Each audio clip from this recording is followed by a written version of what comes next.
Well, I was cutting the grass and the lawnmower just died on me. I shouldn't say it died. It stopped moving forward or reverse. In other words, the drive wouldn't work.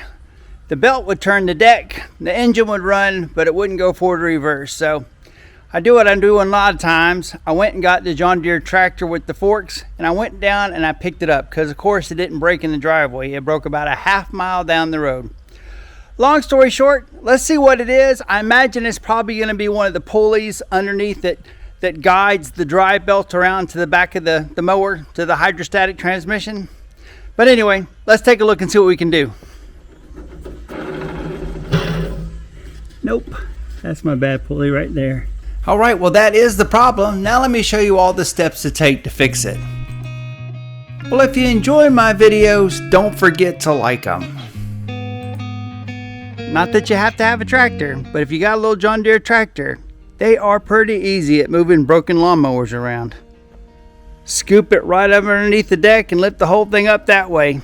And as much as I really don't like taking the deck off of the lawnmower, all the pulleys for the drive belt are up in here. And there's just no easy way to get to it. So you can spend 20 minutes trying to work around the deck, or you can spend 5 minutes taking the deck off and have great access to it. A clip. Two clips on each side that hold the back of the deck, and then there's one clip on the front. You just lift these up and pull them.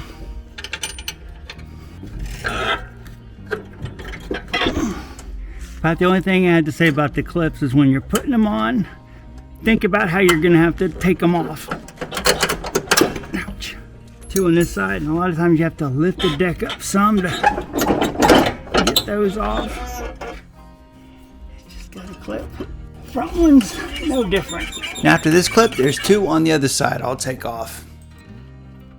Well, with all the clips out, you'll need to remove the belt that drives the deck, and it just simply slides over those two brackets on each side, and then you should be able to pull the deck out.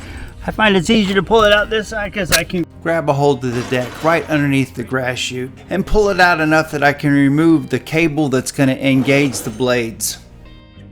That cable ends with a spring that ends up hooking onto one of the arms that controls a pulley, and the other end you'll have to use a pair of pliers to squeeze a plastic tab, and that'll end up getting that out of the holder, and you can pull the cable off to the side and completely pull the deck away from the mower. Well, I decided to be lazy, and since I already had the John Deere tractor out, I'm just going to use that to lift this lawnmower up in the air, and then I won't have to get on my back and crawl underneath this mower to look at the pulleys. I'll do it the easy way. I thought it would be one of these three pulleys, but none of them seem that bad. Well, this pulley doesn't seem to be spinning that freely. Let me get the belt off of it and give it another look. Oh. That's one bad. That one doesn't spin. That pulley is not spinning. It says used. Let's see what's in the used bin. Well, over the years, I have owned several of these riding lawnmowers, and I always end up robbing all the parts off of them before I end up taking them to the dump. So there's a good possibility I might have the pulley that we need in this used parts bin. Well, let's compare the bad pulley to my used pulleys and see what we got. Here's our bad one, and you can see where the belt was just rubbing on it because it wasn't turning, and you see how it got a lot narrower? Because the pulley got worn, it ended up changing the diameter of the pulley, which ended up leaving more slack in the belt, which allowed it to jump off the hydrostatic drive. Well, there's not a whole lot left to do other than just get everything put back together.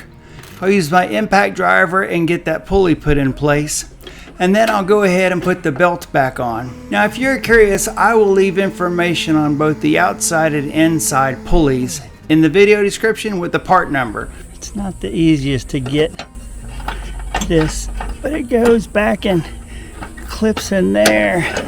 And you'll find it's the spring that's going to give you the most trouble getting it on and off of this swing arm. There we go. Now we'll need to slide the mower deck back under the mower, and then there's those 4 attachment points with those clips that we need to put on, along with the one that goes on the front of the mower deck. There we go. then don't forget to disengage the mower deck. It'll make putting on the belt a lot easier. Let me go see if I can cut the grass before that replacement ends up going bad too. Thanks for watching. Like, subscribe, check out my playlist, and I'll see you in that next video.